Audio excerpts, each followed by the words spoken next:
Isang mapagpalang gabi po sa inyo lahat, mga kapatid, kapanalig tuloy.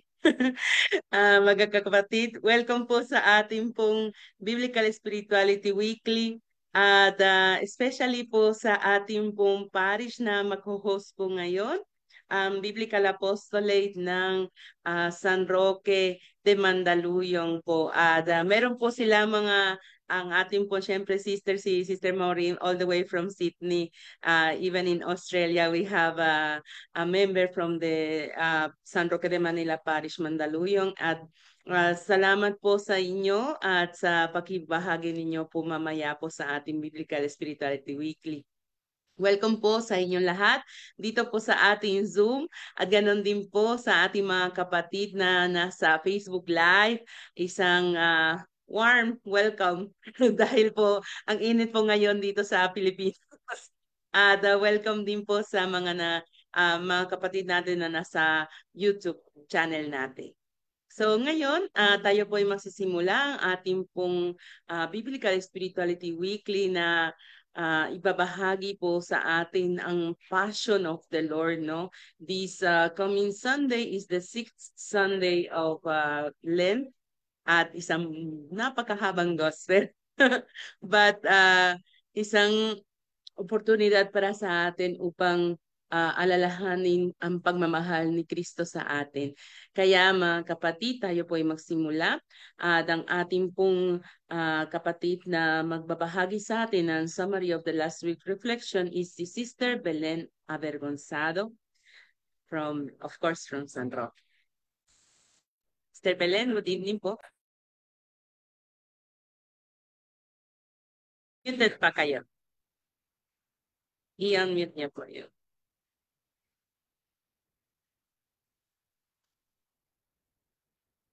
Hindi pa po.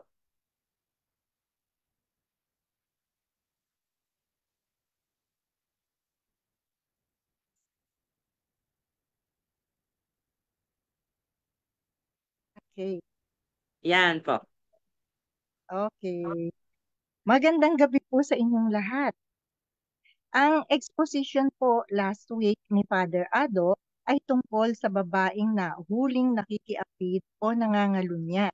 Ito po ay mababasa sa Biblia sa Gospel ni Juan sa John chapter 8 verses 1 to 11.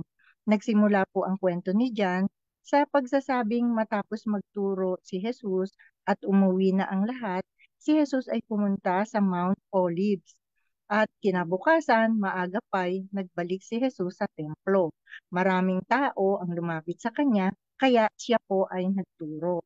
Ngunit hindi pa po nagtatagal, dumating po ang mga tagapagturo ng kautusan o mga scribes at pariseyo at may dalang babaeng nahuli sa aktong pangangalunya. Dito po, inexpose ni Father Ado ang kontrast ng gabi at pagsikat ng liwanag sa isang babaeng makasalanan na kung saan pinakita niya na ang babaeng makasalanan na tinatawag na namumuhay sa kadiliman o nasa dilim ay makakakita ng liwanag sa pagharap niya umagang-umaga pa lang kay Jesus sapagkat si Jesus ang siyang tunay at totoong liwanag ng buhay, the light of the world. Sa pagpapatuloy ng gospel, sinabi kay Jesus, Guro, ang babaeng ito'y nahuli sa aktong pangangalunya. Ayon sa kautusan ni Moises, dapat batuhin hanggang sa mamatay ang mga katulad niya. Ano naman ang masasabi ninyo? Tinanong nila ito upang subukin siya at nang may maiparatang sila laban sa kanya. May ipinaliwanag si Father Ado na sa lumang tipan, ang pagpapakasal ng isang babae at lalaki ay sagrado. Ito dapat ay pinangangalagaan. Ngunit ang pagpapakasal ay hindi lamang sa lahat ng babae at lalaki. Ang bayang Israel ay pinili at minahal ng Panginoon. At tulad ng mag-asawa, itinuring niya itong kabiyak. Ang pagpapakasal ng bayang Israel ay nangyari sa bundok Sinai. Ngunit tulad ng isang babaeng nangalunya na inihaharap kay Jesus, hindi rin naging tapat ang bayang Israel sa Diyos, sapagkat nagtaksil ang bayang Israel at sumamba sila sa mga Diyos-Diyosan o kay Baal. Nakita ito ni Moses habang siya ay bumababa sa bundok ng Sinai at sila ay sumasamba sa guya.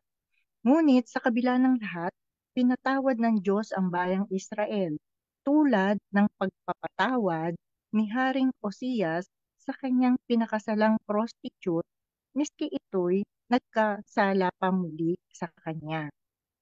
Kaya po, tulad ng babaeng inihaharap kay Jesus dahil sa pangangalo niya o ng bayang Israel na nangalunya rin sa pag-iwan sa Diyos at pagsamba sa mga Diyos-Diyosan, tayo ay tinatanong,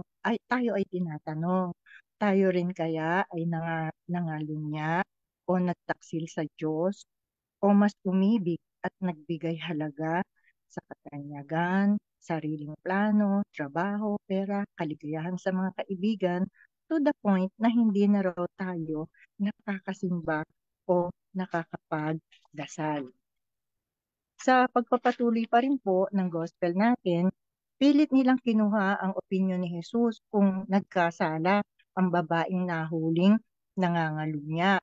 Kaya ang ginawa ni Jesus ay yumuko lamang at sumulat sa lupa sa pamamagitan ng daliri. Patuloy sila sa pagtatanong, kaya tumayo si Jesus at nagsalita. Ang sino man sa inyo na walang kasalanan ang siyang maunang bumato sa kanya. At muli, siyang yumuko at sumulat sa lupa. Dito, ang tanong ni Father Ado ay, ano ang isinulat ng Panginoong Jesus sa lupa sa pamamagitan ng kanyang daliri? Sabi ni Father, sa unang pagsulat sa lupa, isinulat ni Jesus ang mga kasalanan ng babae, ngunit dumaan ang hangin at ito ay nabura. Sa pangalawang pagsulat sa lupa, isinulat ni Jesus ang kautusan. Ito ang bagong tipan ng pagmamahal. Sa lumang tipan, 2 beses din pala nagsulat ang Diyos gamit ang daliri. Una, ang pagsulat ng 10 kautusan sa tapyas ng bato. Mga kautusan tulad ng huwag pumatay, huwag magnakaw, huwag mangalunya at iba pa. Ngunit sa sobrang galit ni Moises sa pagkita sa kasamaan at pangangalunya ng bayang Israel sa pagsamba sa guya habang bumababa siya sa bundok ng Sinai, binasag niya ang tapyas ng bato. At ang pangalawang pagsulat ng Diyos sa pamamagitan ng kanyang daliri ay noong sumulat uli ang Diyos sa tapyas ng bato para isulat uli ang nakasulat sa binasag ni Moises na tapyas na bato. Sa ikalawang ulit na ito, gamit ang daliri, bagamat nangalunya, nagkasala sa Diyos, pinapanibago ng Diyos ang kanyang tipan. Sapagkat sa Jeremiah 31 verse 31, sinasabing gagawa ng bagong tipan ang Diyos. At ito'y hindi na isusulat raw sa tapyas ng bato, kundi sa puso ng tao. Sa pagpapatuloy pa uli po ng gospel, dahil patuloy sila sa pagtatanong kay Jesus, kaya siya ay nagsalita. Ang sino man sa inyo na walang kasalanan ang siyang maunang bumato sa kanya. Nang marinig nila iyon, sila'y isa-isang umalis. Simula sa pinakamatanda, iniwan nila ang babaeng nakatayo sa harap ni Jesus. Dito, naikwento ni Father Ado ang pagpapahalaga nating kaugalian sa seniority o sa mga nakakatanda sa pag-iisip na sila ang pinakamagaling, pinakamatuwid o perpekto. Pero sa kwentong ito, sila ang unang nagsialis sa paniniwalang mas mahaba ang panahon at mas matagal silang bumagsak sa kasalanan. Ngunit ang mahalagang malaman ay gaano man kalaki o paulit-ulit tayong nagkakasala, inaanyayahan tayo ng Diyos na magbalik loob sa Kanya at ma-realize na lahat ng bagay ay biyaya ng Diyos dahil sa Kanyang kabutihan. Sa pagpapatuloy ng gospel, tumayo si Jesus at tinanong ang babae, "Nasaan sila? Wala bang humatol sa'yo?" "Wala po, Ginoo," sagot ng babae. Sinabi ni Jesus, "Hindi rin kita hahatulan. Umuwi ka na at muli ngayon ay huwag ka nang gumawa ng kasalanan." Nabanggit din ni Father Ado na 2 beses humawa ng lupa ang Diyos. Una, sa paglikha sa tao mula sa lupa. Ngunit ang unang tao ay nagkasala, nawala ang paglikha at ang unang tao ay nagkasala. Sa pangalawa, ang panibagong paglikha raw through Jesus Christ na sa pamamagitan ng daliri ng Panginoon na symbol of the Holy Spirit, ang mabuting balita ng pag-ibig at awa ng Diyos ay sumasa atin. Ito ang nangyari sa babaeng nangalunya na nakakita ng liwanag ng kapatawaran ng Diyos. Sa kaduluhan ng gospel, ang babaeng dating nasa dilim ay hindi hinusgahan ng Diyos. Siya ay nabiyayaan ng liwanag ng pag-ibig ng Diyos, sapagkat ang Diyos ay hindi nagbibigay diin sa ating mga pagkakamali, kundi siya ay nagtuturo ng daan para makalabas tayo sa kadiliman. Sa katapusan, sinabi ni Father Ado na tulad ng paglikha ng Diyos, gamit ang daliri niya, ang kasaysayan ng ating buhay, maganda man o masama, ay pwede raw nating tignan na isang magandang detalye ng disenyo ng ating buhay galing sa daliri ng Diyos na mabuting balita ng pag-ibig, pagpapatawad at awa ng Panginoon. Habang tayo'y lumalapit sa liwanag, sabi ni Father, tulad ng pag-attend natin sa mga biblical spirituality meetings at mga ganito po nating pag-aaral, normal na makikita natin ang ating karumihan at mga kahinaan.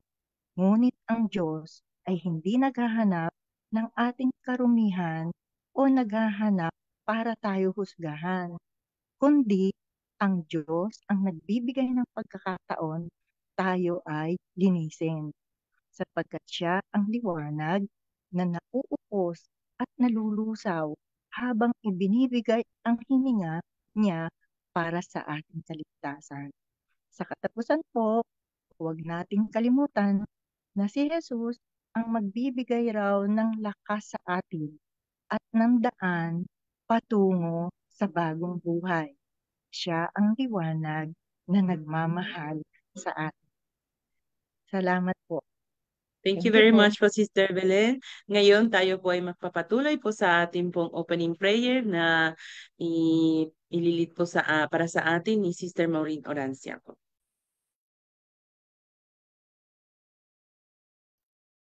Okay.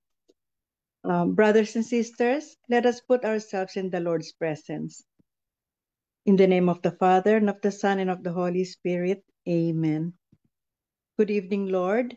We are gathered once again tonight to learn more about you and the Holy Scriptures. We adore and praise you, for you are our awesome God and mighty God, who is full of goodness and compassion. We thank you for actively pursuing us to come back to you through the many opportunities you continually provide us. May our regular attendance in our Biblical Spirituality Weekly become the source of our spiritual, physical, and emotional strength. And may we put into practice the things we learn from Father Ado's expositions. Dear Lord, grant us the grace to deepen our commitment to prayer, fasting, and almsgiving. May these Lenten practices help us to grow closer to you, prepare our hearts for Easter, and guide us to trust more in your promises and grow in faith. Lord Jesus, as we remember your way to the cross on Palm Sunday, help us to recognize your presence in our lives with open hearts. Grant us the strength to follow your teachings and trust in your plan for us. May we always seek to serve you faithfully. Blessed Mother Mary, thank you for continuously guiding us to the right path to our salvation through your Son. And all this we pray through the powerful name of Jesus. Amen. In the name of the Father, and of the Son, and of the Holy Spirit. Amen. Maraming salamat po, Sister Maureen. Tayo po ngayon ay hilingin ng tulong ng banal na Espiritu sa pamamagitan ng awitin nito.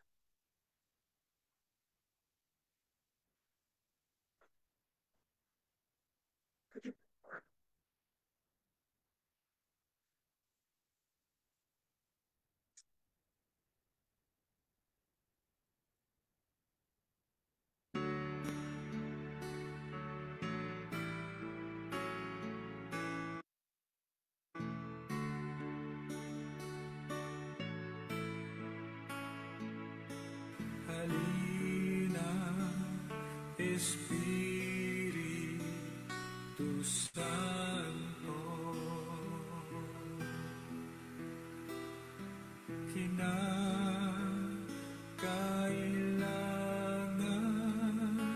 kita.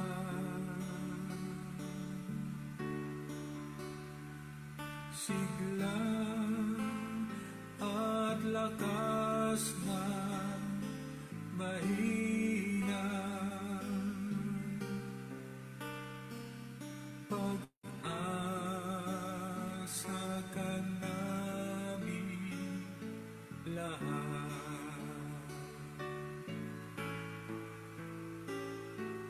Halina, Espiritu Santo, kinakailangan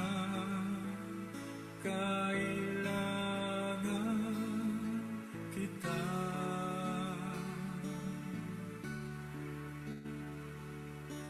Sigla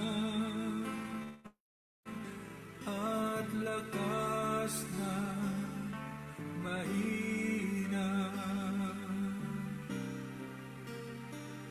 pag-asa ka namin lahat.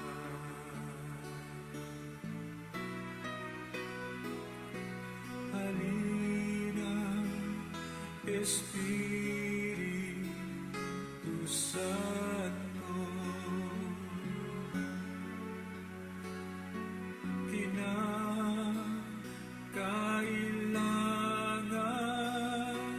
kita.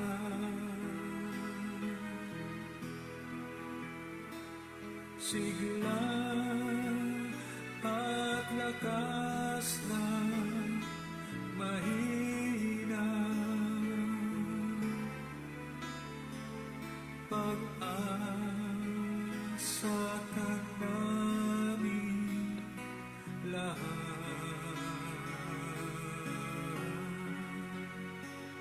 Pag-asa ka namin lahat.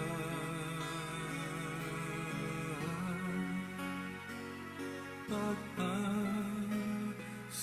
ka namin lahat.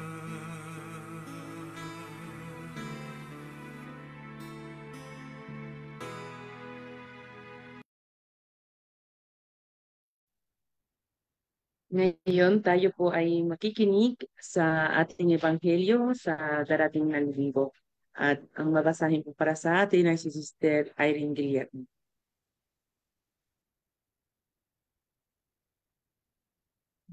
Okay. Magandang gabi po sa lahat. Hindi ko na po bubuksan yung aking video kasi po mahina yung aking internet. Baka biglang bumitiw. Okay. So, hindi ko na lang po bubuksan yung video. Okay. Sige po. Salamat po. Ay. Sister, pwede pong pakiliitan. Ayan. Isa pa po. Yan. Sige, salamat po. Ang pagbasa mula sa Ebanghelyo ayon kay San Lucas. Ay, naku, nawala.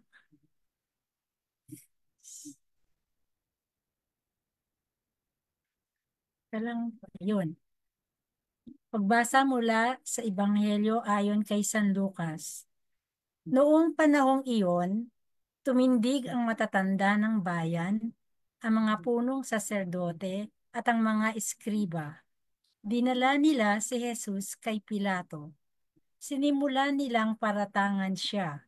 Anila, ang taong ito'y nahuli naming nanunulso sa aming kababayan na maghimagsik at nagbabawal ng pagbabayad ng buwis sa Cesar. Pinapaniwala pa niya ang mga tao na siya ang Kristo, isang hari. Next slide po.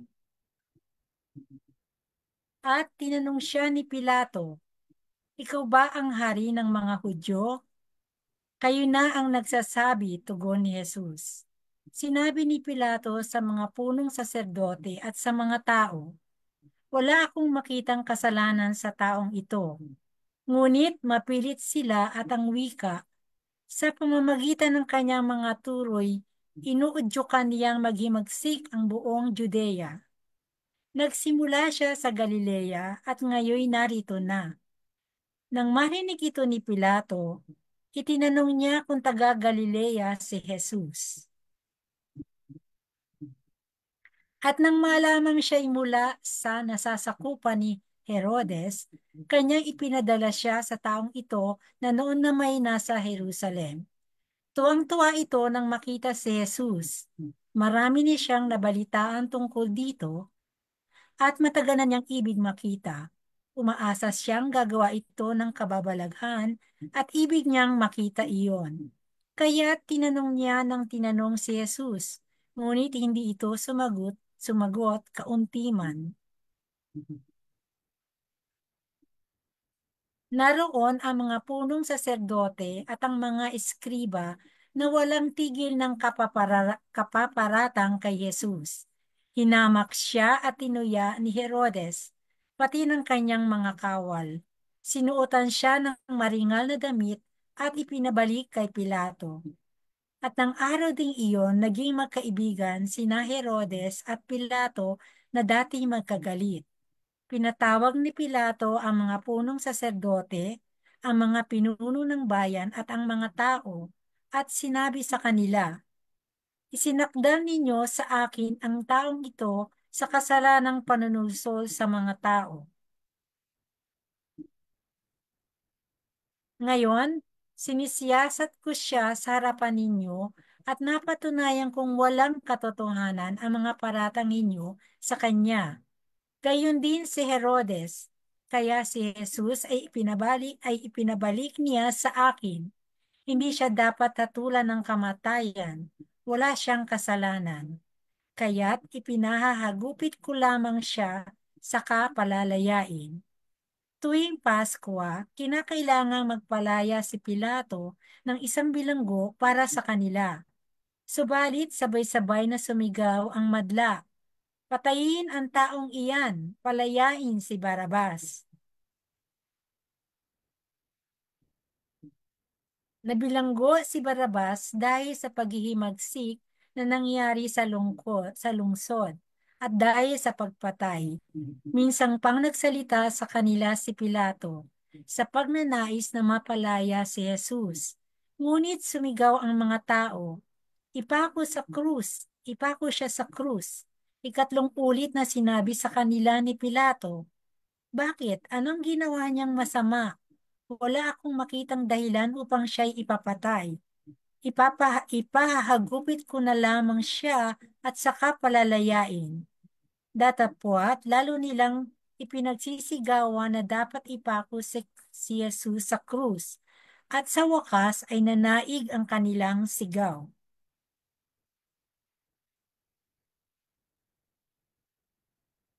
Kaya't ipinasya ni Pilato na pagbigyan ng kanilang kahilingan. Pinalaya niya ang taong nabilanggo dahil sa paghihimagsik at pagpatay, ayon sa hinihingi nila, at ibinigay sa kanila si Jesus upang gawin ang kanilang kagustuhan. Nang dala na nila si Jesus upang ipako, nasalubong nila ang isang lalaking galing sa bukid.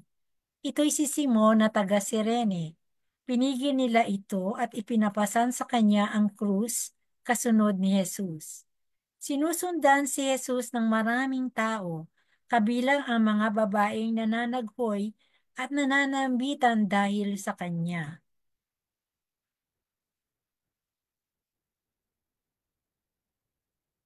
Nilingon sila ni Jesus at sinabi sa kanila, "Mga kababaihan ng Jerusalem, huwag ninyo akong tangisan. Ang tangisan ninyo ay ang inyong sarili at ang inyong mga anak.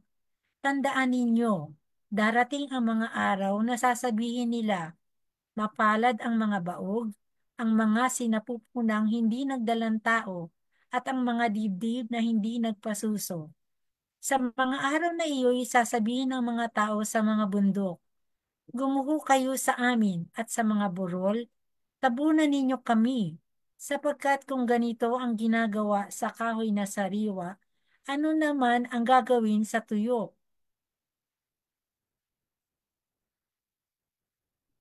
May dinala pa silang 2 salarin upang patayin kasama ni Jesus.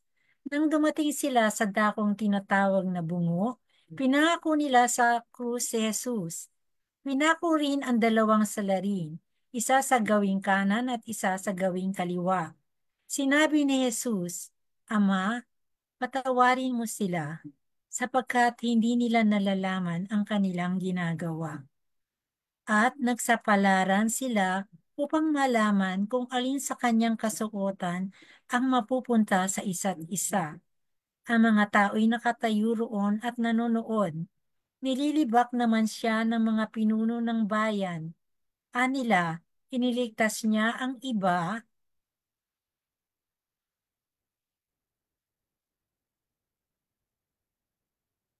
iligtas naman niya ngayon ang kanyang sarili. Kung siya nga ang Mesiyas, ang hinirang ng Diyos. Nilibak din siya ng mga kawal. Nilapitan at inalok ng maasim na alak. Sinabi nila, "Kung ikaw ang hari ng mga Hudyo, iligtas mo ang iyong sarili." At nakasulat sa ulanan niya sa wikang Griego, Latin at Hebreo, "Ito ang hari ng mga Hudyo." Tinuya siya ng isa sa mga salaring nakabitin at ang sabi, "Hindi ba ikaw ang Mesiyas? Iligtas mo ang iyong sarili, pati na kami." Ngunit pinagsabihan siya ng kanyang kasama, "Hindi ka ba natatakot sa Diyos? Ikaw ay pinarurusahan tulad niya." Matuwid lamang na tayo'y parusahan ng ganito dahil sa ating mga ginawang masama. At sinabi niya, "Jesus, alalahanin mo ako kapag naghahari ka na." Sumagot si Jesus, "Sinasabi ko sa iyo, ngayon di isasama kita sa paraiso." Nang mag-ikalabing-dalawa ng tanghali, nagdilim sa buong lupain hanggang sa 3 ng hapon. Nawala ng liwanag ang araw at ang tabing ng templo'y napunit sa gitna. Sumigaw ng malakas si Jesus, "Ama, sa kamay mo'y ipinagtatagubilin ko ang aking espiritu." At pagkasabi nito, nalagot ang kanyang hininga. Nang makita ng kapitan ang nangyari, siya'y nagpuri sa Diyos. "Tunay ngang matuwid ang taong ito," sabi niya. Ang nangyaring ito'y nakita ng lahat ng taong nagkakatipon at nagmamasid. At umuwi silang dinadagukan ang kanilang dibdib. Nakatayo naman sa di kalayuan ang mga kaibigan ni Jesus, pati ang mga babaeng sumunod sa kanya mula sa Galilea, at nakita rin nila ang mga bagay na ito. Ang mabuting balita ng Panginoon. Papuri sa iyo, Panginoon. Maraming salamat po, Sis Irene. Ngayon tayo po ay manalangin, magpatuloy po sa ating pamililay sa pamagitan ng isang awitin.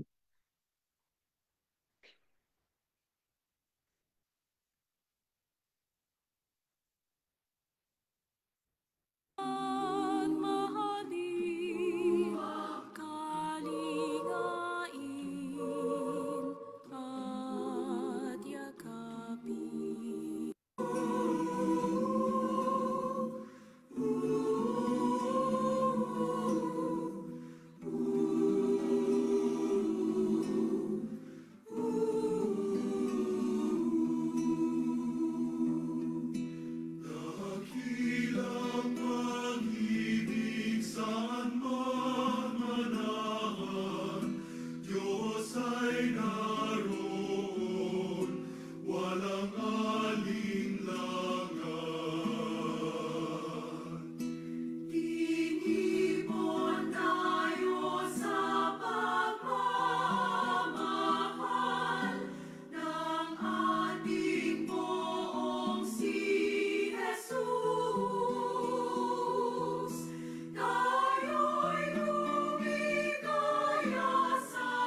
Ngayon tayo po ay makikinig sa ating mga sharers po sa gabing ito.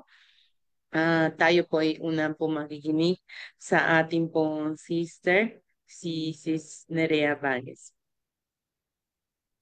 Si Malu Villacorte po, sorry. Last shift ko. Sister Malu. Okay na po.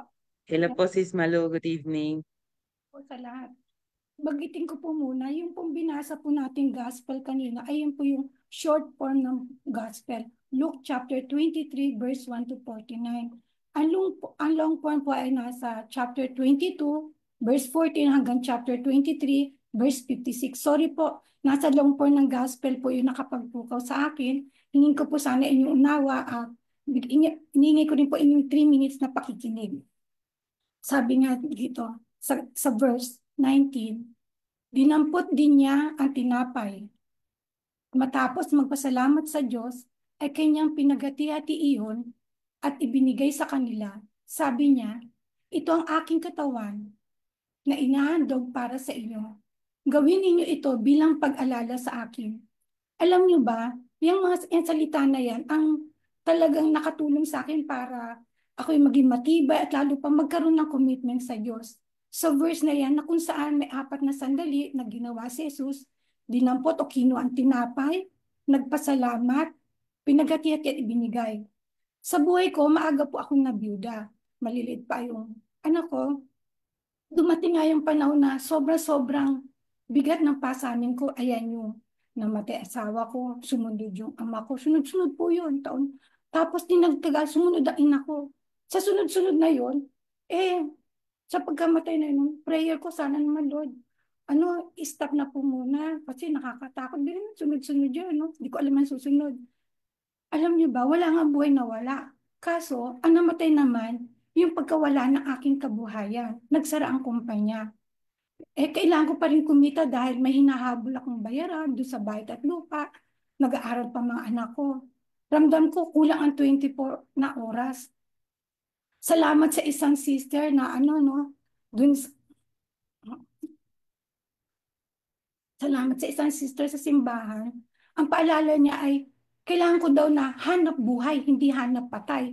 Kasi naman, mamamatay naman ako doon. Kapag ganun ginagawa ko, pinapatay ang sarili, puro trabaho. Wala daw Diyos, walang buhay. Tama nga naman. Hanap buhay, hindi hanap patay. At salamat din sa turo ni Father. Sa homily nga, di ba naririnig na sabi, ang turo ni Father na, say thank you Lord, kahit na may sakripisyo. Noong panahon yun, natatandaan ko pa, pag sinabi ko yung prayer na yun, yung bang, dahil ang bigat-bigat talaga, ramdam ko kasi, puro sugat yung buo kong katawan. Alam nyo, agos talaga ang luha ko, talaga na ganun. Pero thank you Lord ang dinalabas ng aking bibig. Sadyang masakit yun, kakaiyak. Kakaiyak nga ako madrama sobra. Nagpapasalamat ako sa Diyos na karaos kami mag-ina. Ako'y naging matibay bilang lingkod, nagsusumikap na ibahagi ang pagmamahal sa Diyos. Ako'y may kahinaan din. Sa araw-araw na aking paglalakbay, sa araw-araw nga ho, kapag nararamdaman ko na ako'y nadadapa, ganyan, pinag-aaralan kong tumayo kagad. Yun. At yung pagsisimba nga ay ang aking kagamutan. Sa pagtanggap ng kanyang katawan, nanunumbalit ang aking kalakasan humarap sa lahat ng pagsubok. Kaya lagi ko inaalala yung verse na yan, yung 4 na sandali na yan. Una, sa pagdampot o pagkuha ni Jesus ng tinapay, pagtanggap sa Diyos sa ating buhay. Pangalawa, pasasalamat sa lahat ng bagay. At sa paghati-hati o pagtanggap ng pagsubok bilang paraan ng paglago. At pang-apat nga yung pagbibigay o pagbabahagi sa ating sarili sa iba. Naway maisabuhay natin ang salita ng Diyos at bigyan tayo ng kalakasan at naway tayo maging kalugod-lugod para sa kanyang kaluwalhatian. Amen. Maraming salamat po. Maraming salamat po. Kami po magkahanap din ng buhay, Mr. Malu. At ngayon tayo po ay magpapatuloy po sa ating second share na ngayon po talaga si Sister Nelly.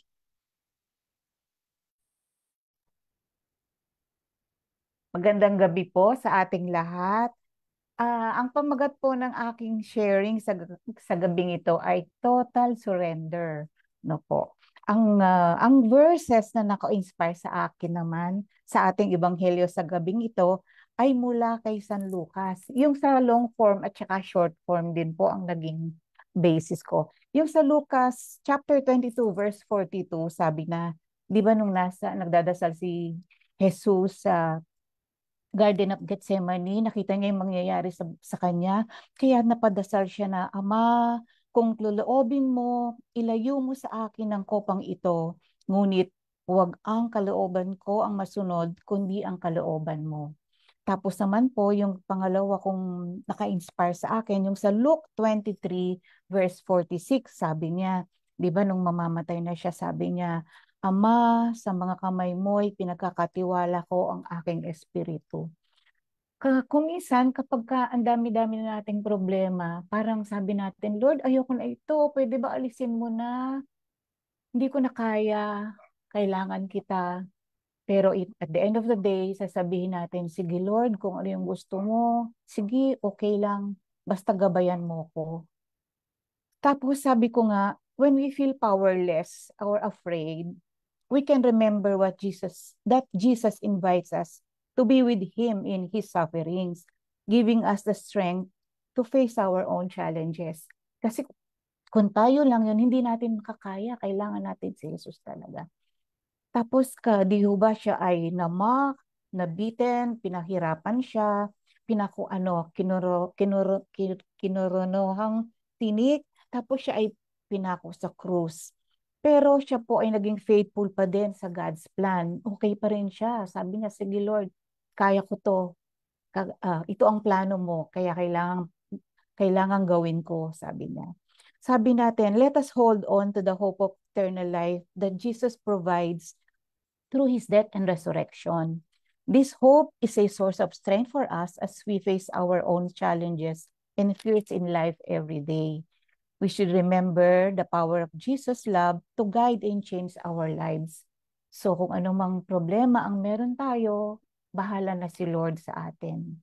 Naalala ko pa, konting sharing lang po, although baka 8:39 na. Yung ito po, as a married wife, as a as a wife po, ako po ay isang asawa ng isang sundalo. So, nung magpapakasakal na kami, sabi ko sa tatay ko, sundalo yung magiging asawa ko. Sabi niya sa akin, naku anak, mahirap ang buhay ng asawa ng sundalo, sabi niya.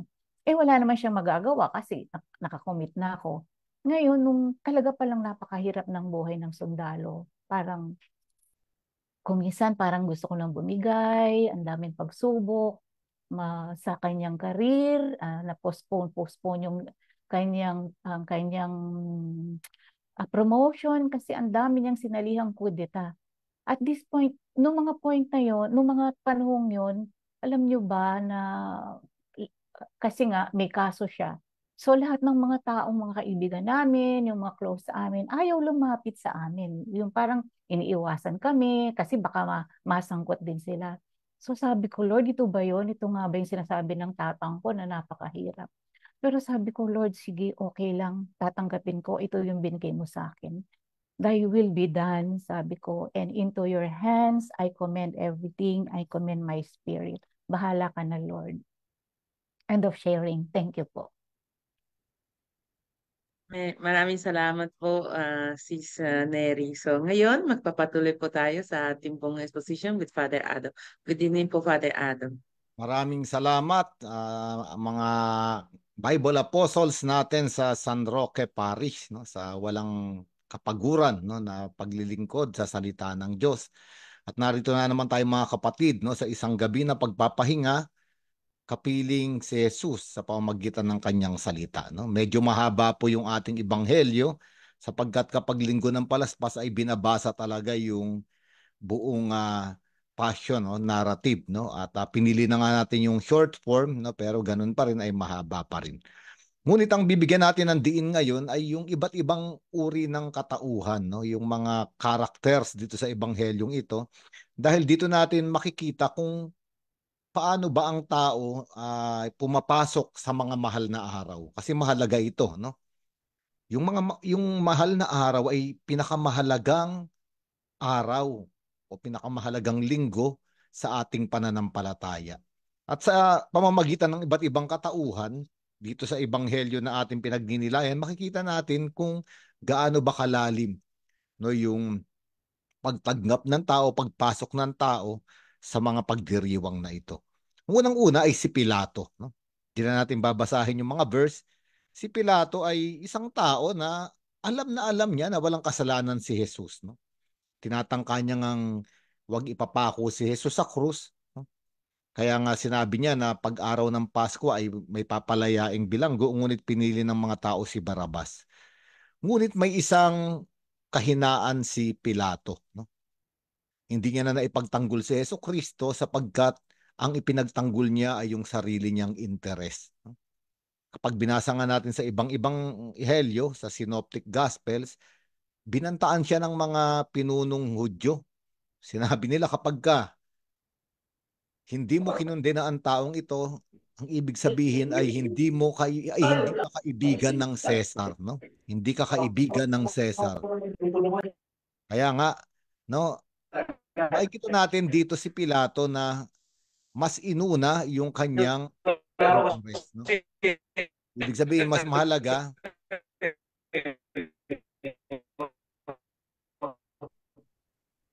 Mr. Doty, paki-mute ang inyong pong mic.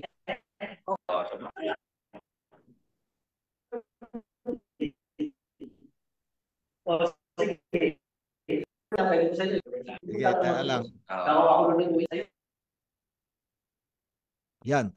Ibig sabihin, mas mahalaga yung interest niya.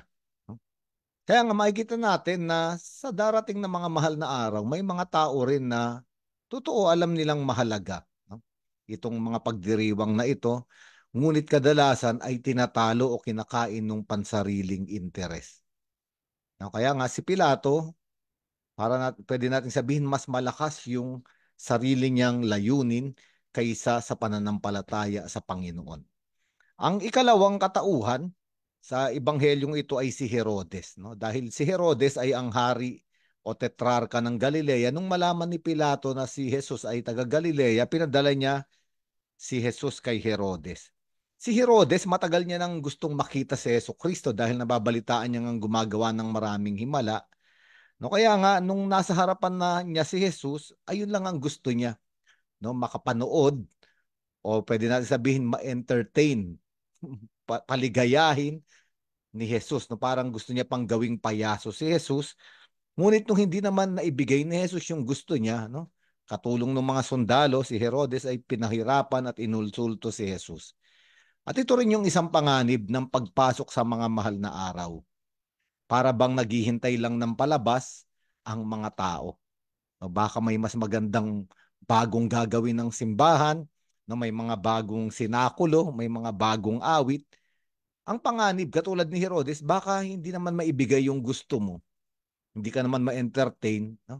Iinsultuhin mo lang yung mga mahal na araw. At ito yung isang panganib. Kaya makikita natin iba't ibang katauhan sa pagpasok ng mga mahal na araw. Ang ikatlo ay ang mga pinunong relihiyoso. At ito talaga yung mga totoong galit na galit kay Jesus. At bakit? Kasi si Jesus ay mas kinikilala na ng mga tao. At alam nila na mas may kapangyarihan si Jesus at hindi nila iyon matanggap. Itong mga pinunong relihiyoso na to, ang gusto nila sila yung nangingibabaw kaysa kay Jesus. Sila dapat yung una, sila yung nasa sentro. Kaya galit sila kapag si Jesus ang nagiging sentro ng lahat. At ito rin ay isang panganib sa pagpasok natin sa mga mahal na araw. At alam naman natin sa mga simbahan, marami tayong mga laiko, mga mananampalatayang totoong dalisay yung paglilingkod sa Diyos. Ngunit masakit man aminin, tanggapin, meron ding mga tao na nasa loob ng simbahan na hindi naman si Jesus ang sentro. Ang gusto nila sila ang maging sentro. Sila ang nasa ibabaw.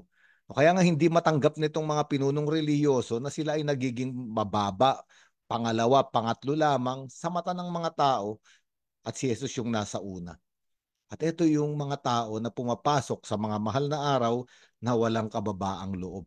At walang kahulugan ang mga mahal na araw kapag hindi si Jesus ang sentro. Ang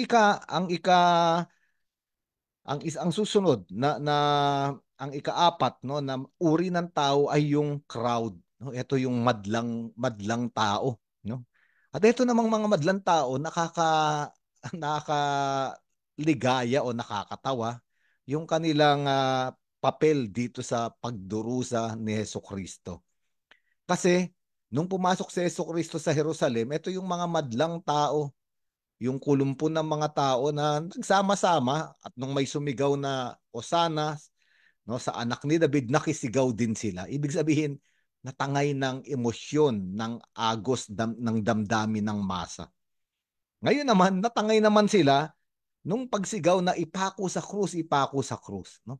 Ang ibig sabihin, ito yung mga taong walang self-identity, no?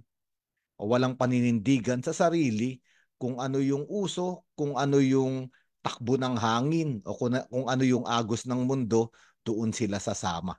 Kaya nga, walang kahulugan at hindi nila nauunawaan yung nangyayari sa harapan nila. O sapagkat pinapakinggan lang nila kung ano yung gusto ng mas nakakarami.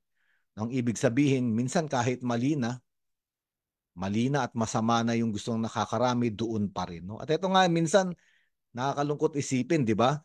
Sa mga mahal na araw, no, maraming pumupunta sa mga beach, no, nagbabanding, yung anong tawag diyan, yung parang catching up, no? At ito yung naging uso at ito yung naging trend. No, kaya nga maraming tao katulad ng crowd, ng masa, no, na madaling maagos ng mga uso. At nawawala yung kahulugan ng mahal na araw, no? Etong mga taong ito sa una ay nagpupuri, no, at tinatanggap si Jesucristong hari, bandang huli sila rin yung nagpako sa Panginoon. At ito yung panganib, no? Yung crowd mentality o yung herd mentality. Ngayon, ang susunod ay yung pang-lima, isang napakagandang larawan, at ito ay si Simon ng Sirene, no? Si Simon ng Sirene ay isang ordinaryo at simpleng tao.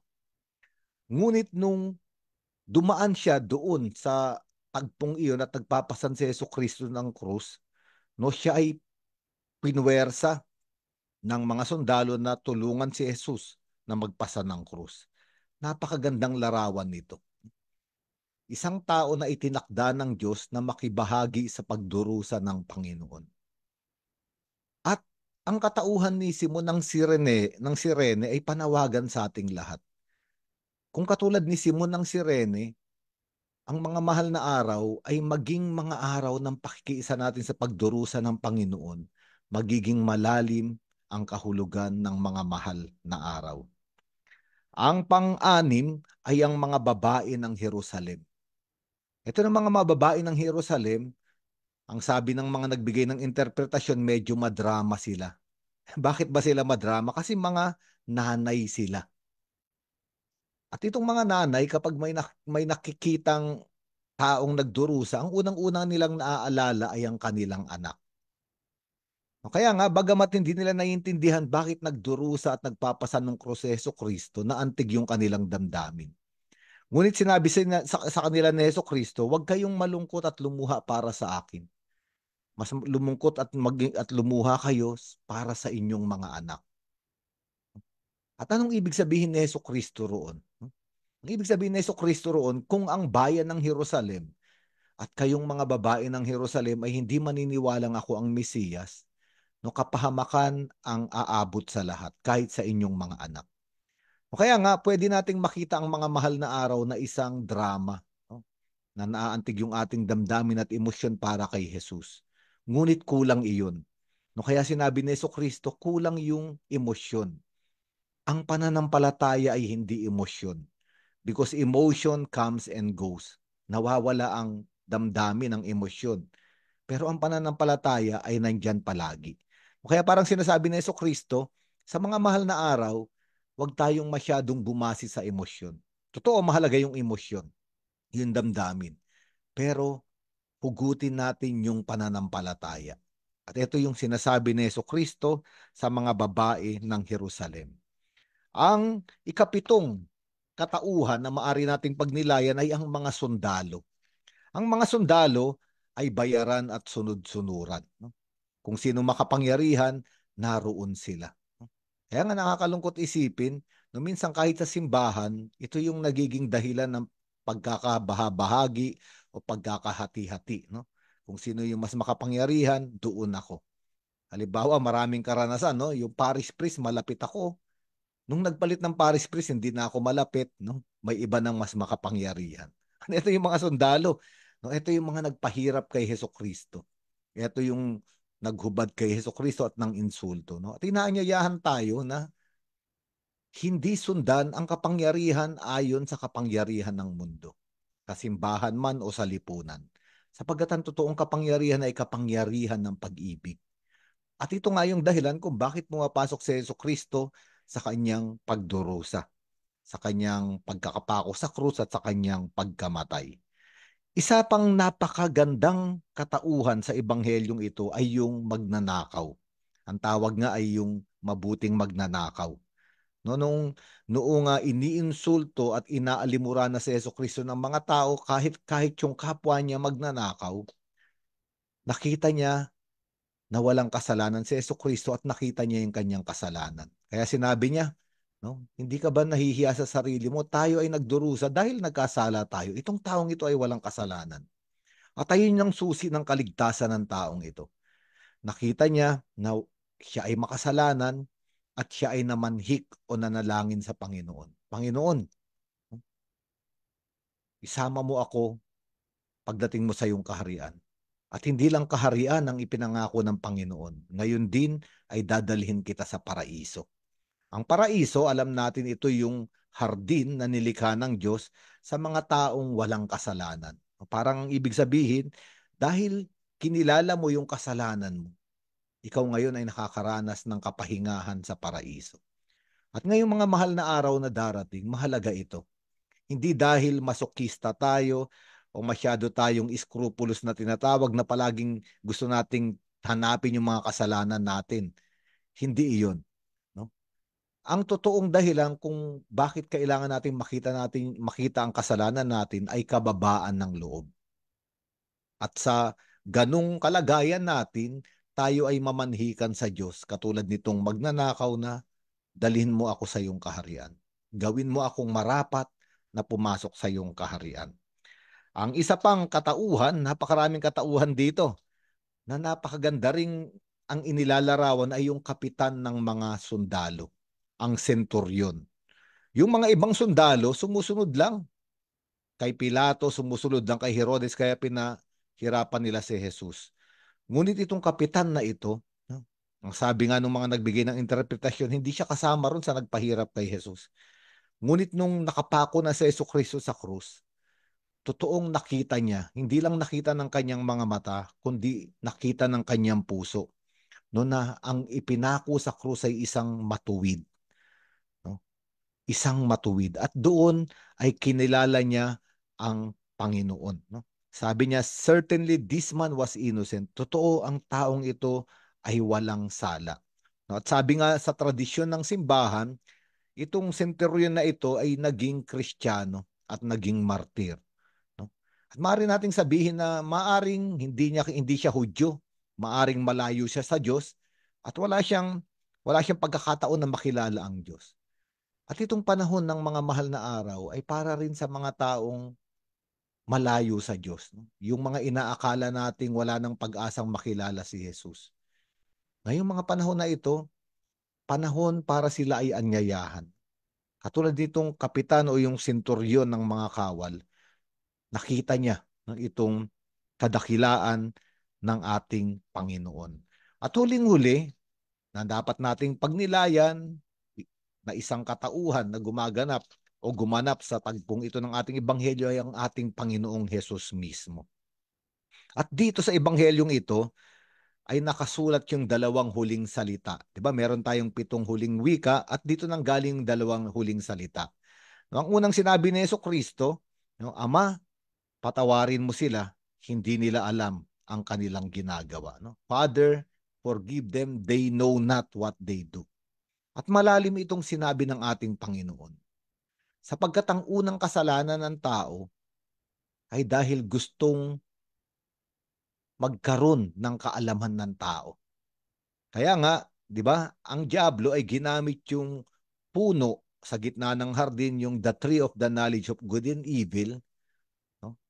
Para sabihin sa tao na kaya niyong maging Diyos. Kaya niyong kunin yung kaalaman ng Diyos. At dahil kayo na ang nakakaalam, kayo na ang magdidesisyon kung ano ang tama at mali. At doon bumagsak ang tao dahil gusto niyang makaalam. Kaya nga sabi ni Jesucristo, Ama, patawarin mo sila. Hindi nila nalalaman ang kanilang ginagawa. At ito tayo. Akala natin alam natin. Akala natin may karunungan tayo. Akala natin kaya nating pantayan ng Diyos, no, sa pamamagitan ng ating isip. Ngunit ito ang nagdala ng kasalanan sa tao. Kaya sinabi ni Jesucristo, patawarin mo sila. Hindi nila alam. Yung mga taong gustong magkaroon ng kaalaman, ang katotohanan ay walang kaalaman. Kaya sinabi ni Jesucristo, Ama, patawarin mo na sila. Hindi nila alam. At yung isang huling wika na binanggit dito ni Jesucristo ay yung Ama, sa iyong mga kamay, itinatagubilin ko ang aking espiritu. At pagkasabi nun, hinilabas niya ang huli niyang hininga. At nakaugnay muli ito sa aklat ng Henesis. Alam natin na ang tao ay nilikha sa lupa. At para magkaroon ng buhay ang tao, hiningahan siya ng Diyos. At alam natin, nagkasala ang tao kaya nawala yung buhay ng Diyos o yung hininga ng Diyos sa tao. Ngunit sa tagpong ito, sa pagkakapako ni Jesucristo sa krus, kailangan ibigay muli ng Diyos ang isang huling hininga para yung taong patay, yung taong walang buhay dahil sa kasalanan, ay mabuhay muli. Napakagandang mga katauhan na nakasentro sa pag-ibig ng ating Panginoon. Kaya nga ito ay paghahanda para sa ating lahat, mga brothers and sisters, mga kapatid na Bible apostles, coordinators, mga kapatid natin na sumusubaybay sa Facebook, napaanggad ng pagnilayan. No? Ano ba ang kalagayan ko ngayon? Anong uri ng katauhan mayroon ako nahaharap sa mga mahal na araw? At sana, no, katulad ng mga mabubuti o positibong katauhan dito, ay totoong magkaroon ng mas malalim na kahulugan ang mga mahal na araw para sa ating lahat. Ngayon ay itataas natin ang ating mga panalangin. Yung mga nais magtaas ng panalangin dito sa Zoom, pwede ninyong pwede kayong mag-unmute at itaas ang inyong panalangin.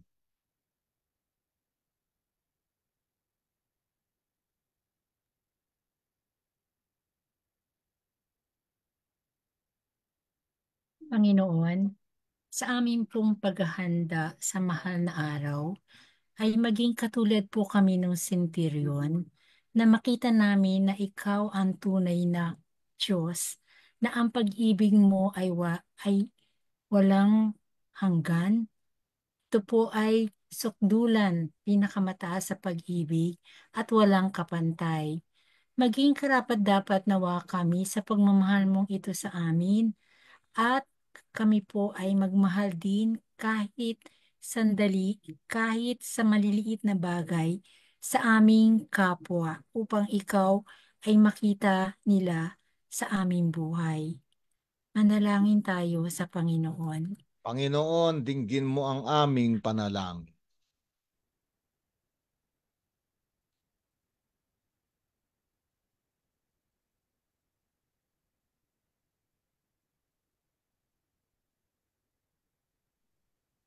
Panginoon, maraming pong salamat sa buhay na ipinagkaloob mo po sa amin.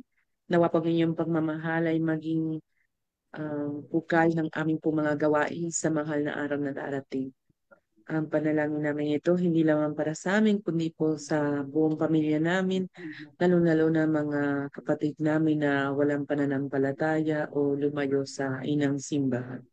Manalangin po tayo. Panginoon, dinggin mo ang aming panalangin.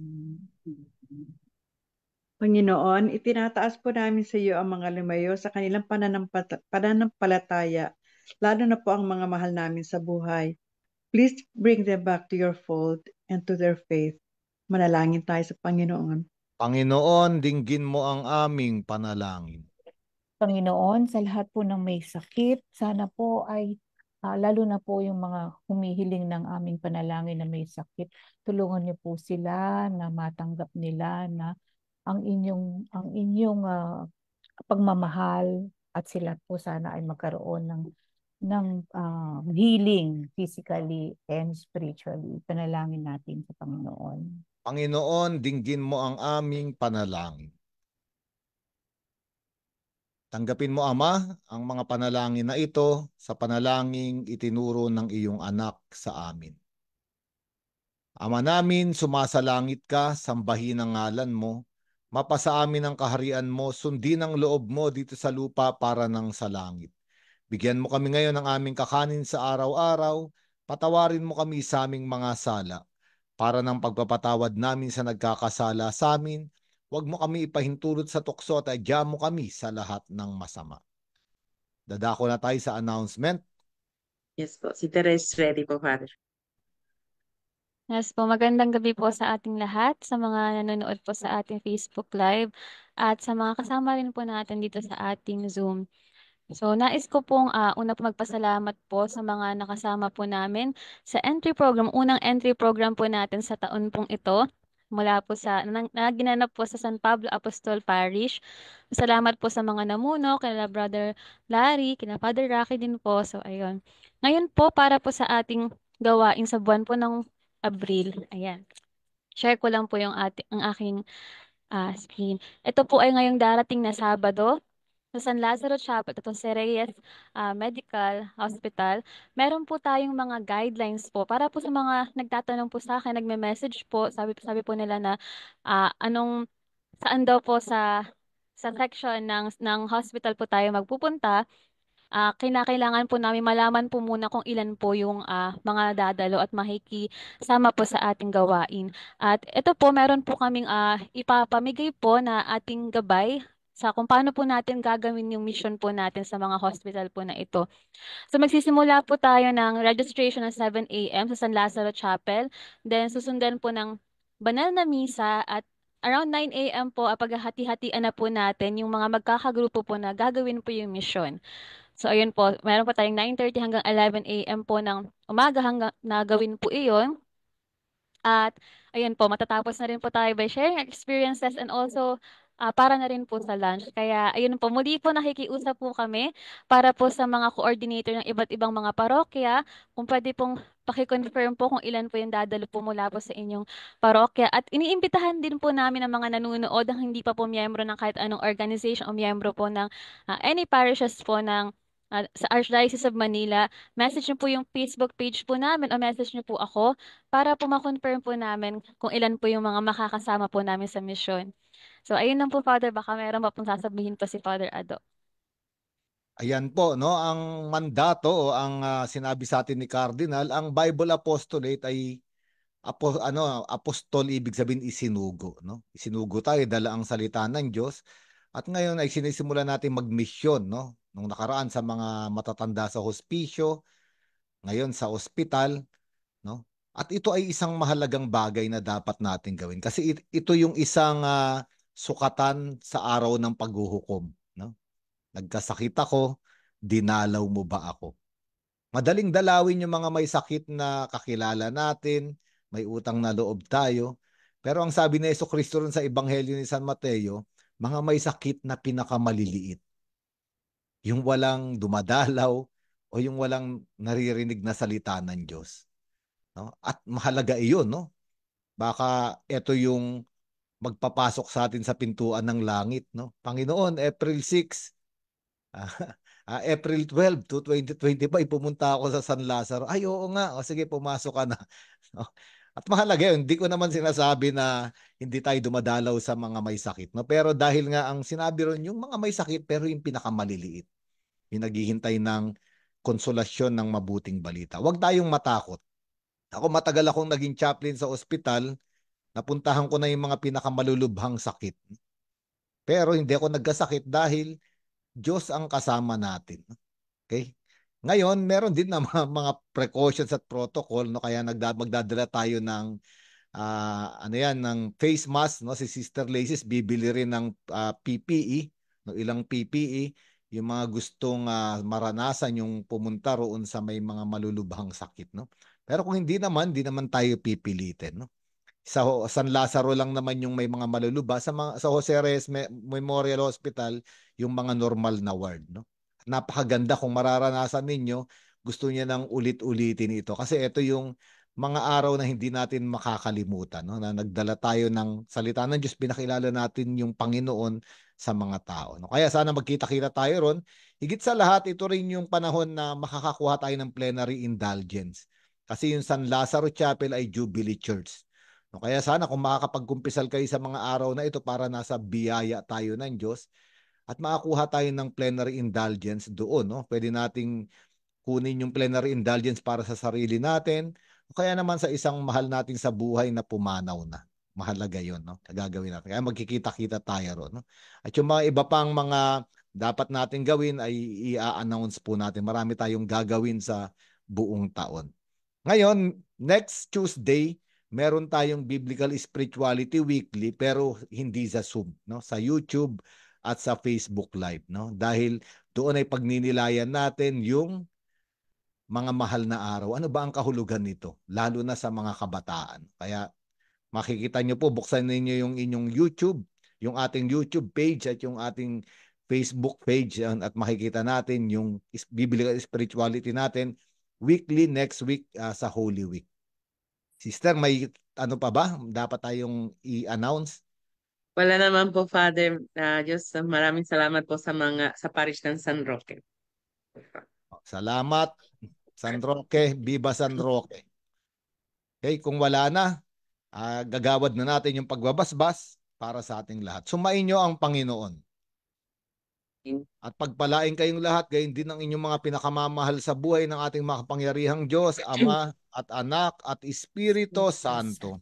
Amen. Amen. Kayo kayong lahat, taglay ang walang hanggan at dakilang pag-ibig ng Panginoong Hesukristo. Salamat sa Diyos. Good Thank evening. you po. Good evening. Thank you, Father. Thank you po sa lahat.